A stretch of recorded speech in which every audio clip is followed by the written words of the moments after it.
Right now at 6, concerns over delays in hero payments are mounting this morning. We'll tell you what the state is saying about the delay. And we're going to share the ongoing efforts to help get more boats moving under the stuck East Haddam Swing Bridge. Also, Eversource is trimming back on trees. We'll tell you when and where that work's going to get underway and how long it's scheduled to last. The news at 6 starts now. All local, all morning. This is Fox 61, Connecticut's news station.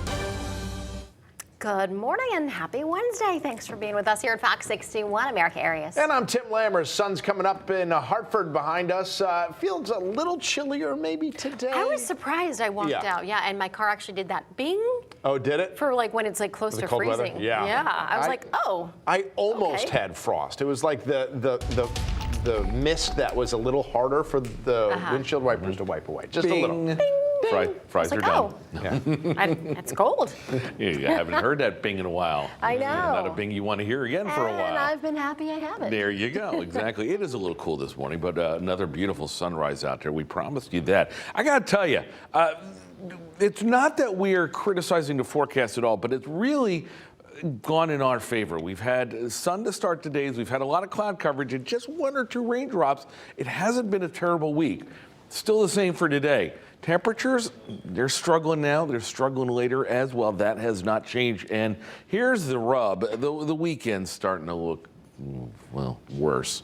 Talk about some rain, talk about some gray skies coming up. We got neither right now. Radar picture is quiet. There's a little action off towards the west. The atmosphere is really dry. That's been the case, and that's, as I said yesterday, that's why we really haven't gotten much in the way of raindrops. I think the same is going to be said for that. We'll keep an eye on it, but I don't think there's going to be much to worry about. However, that may bring in clouds a little earlier than yesterday, and that may actually keep the numbers down.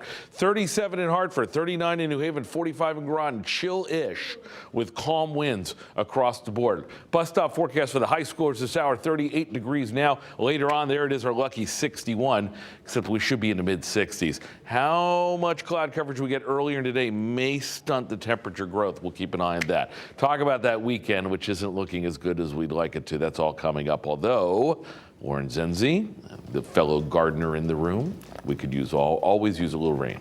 Yes, always use a little rain, but I do have to say a couple days ago that rain really saturated the ground and it has nowhere to go now. I know. My poor lettuce plants are like falling over. They're like, we're too hydrated. Help me, dry me up. Yeah. Yes, exactly. Well, Matt, we do have one incident that we are still following out on the roadways. This is on the southbound side of I-91. Right near Airport Road, exit 28 in the capital city. Let's bring you out there right now because we do know that there was a fuel spill involved in this. It's saying debris on roadway. That is because DEP is still on scene cleaning this up. As we take a live look out there right now, only the right-hand shoulder and the on-ramp are impacted at this time. Earlier in the morning, it was the right 2 lanes that were impacted. A tractor trailer was disabled on the southbound side of I-91. It then got hit by another tractor trailer. Luckily, nobody was injured, but it did cause a fuel spill. So just be mindful of that if you are heading out the door.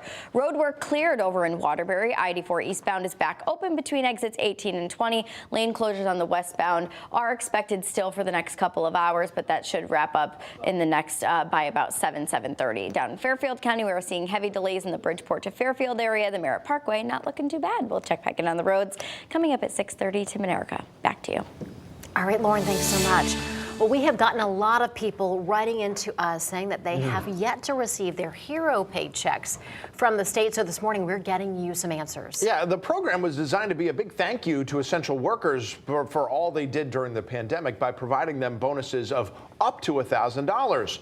So what's going on here? Fox 61's Angelo Bavaro is here with us with more on what we've learned from the state comptroller's office.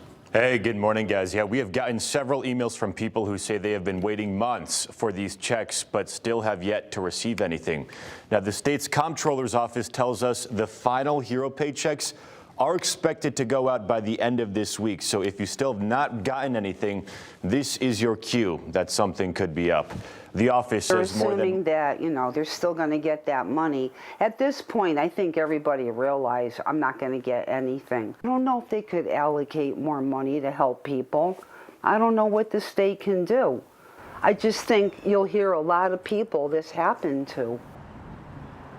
And that was one of these people who are still waiting for these checks. The office says that more than 150,000 payments have been made so far to eligible private sector essential workers who applied for this program. One-time direct deposit payments started processing back in February, but now months later, some people who applied are still waiting. One of those people is Denise Walgamuth, who you just heard from right there, a cashier at Stop and Shop, who thought everything was good with her application because she was never notified otherwise. She says she reached out multiple times to follow up. She finally got in touch with somebody last week only to be informed there was an error on her application and it was discarded without any notification. The state's comptroller's office tells us a third-party vendor was in charge of processing these applications and that a reconsideration period is over. Now, this program has faced several challenges on its way to checks going out. It got so many applicants that lawmakers had to provide extra funding and also put new limits on who can get those biggest bonuses. So still a lot of questions about what exactly is going on here, if those people will be getting their checks. If anybody does have questions about their application status, you can call that number right there at the bottom of your screen. That is 833-660-2503. We also have that information on our website, fox61.com. Tim, Erica, back to you. All right, Angela, thanks so much. Well, crews are busy working on the East Haddam Swing Bridge this morning, trying to provide more access underneath the bridge for boaters. Boater season is right around the corner. A lot of people are excited about it, too. Now, if you're wondering what happened, there's a mechanical issue that wound up closing the bridge to boaters about 2 weeks ago. Fox 61's Lindsay Kane is live in East Haddam with the details on what looks like it, I guess, is going to be probably a two-part job here. First, increasing some access, and then working, I think, on fixing the bridge, right? Hi, good morning. Yeah, that's it. That is the goal right now. They're just trying to do a quick fix so boaters can keep enjoying the river. So you can see exactly what they're going to be doing right here. You can see all the scaffolding on the side of and underneath of the bridge. Now, this is around 50 feet of scaffolding. So their goal is to take that down, to take down the scaffolding under the bridge. And when they do that, there will be more clearance. So boaters will have the ability to enjoy the water again. So as you said, just around 2 weeks ago, there was a mechanical issue when the operator went to open the East Haddam Swing Bridge, and because of that, the bridge will remain closed to boat traffic until repairs can be made. Now, the bridge operator performed openings to boat traffic twice a day on a schedule, so boaters could travel along the river. Now, Josh Morgan, spokesperson for the Connecticut Department of Transportation, says they've been in touch with the boating community, who, of course, is frustrated with the issue, but he's hopeful this project will provide some quick relief. Now, it's expected to provide an extra 3 feet of clearance to boats.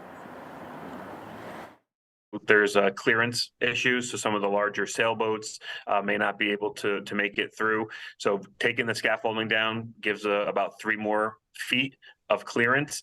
That doesn't maybe sound like a lot, but we're in a matter of inches. Another foot, another 15 inches can make the difference. Now, the scaffolding was put up for contractors to do work on the bridge, but by removing around 50 feet of that, some of those taller boats, as he said, will be able to travel underneath. The project will take the next 2 to 3 days to complete. By Saturday, it's expected it will be finalized. Now, Morgan says, again, while it's not a permanent fix, they're hoping to have a solution in place before boating season really kicks off Memorial Day weekend. They have to figure out how every boat can pass through. Now, anyone traveling in this area or anyone who just wants updates about the project and any future construction that might be taking place, you can sign up for text and email alerts. Now, the link to do that is on our website, fox61.com.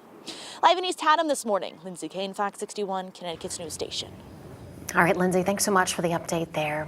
Meantime, at 6:09, speaking of infrastructure, today in East Lyme, state officials are going to start the project to reconfigure a portion of I95 in East Lyme. Now, specifically, this is going to focus on the area of exit 74.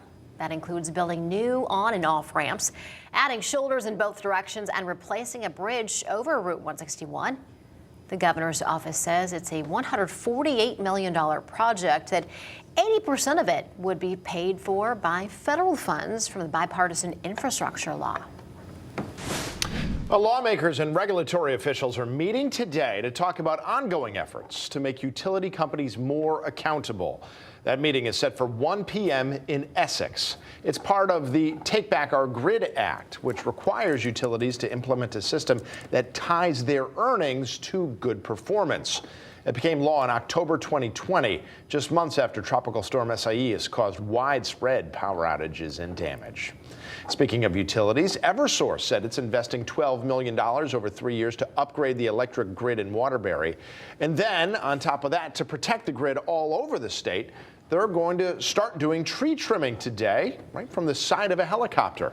That's happening in Enfield, South Windsor, East Windsor, and Vernon today. And the South Windsor police said the trimming will go on through next Friday.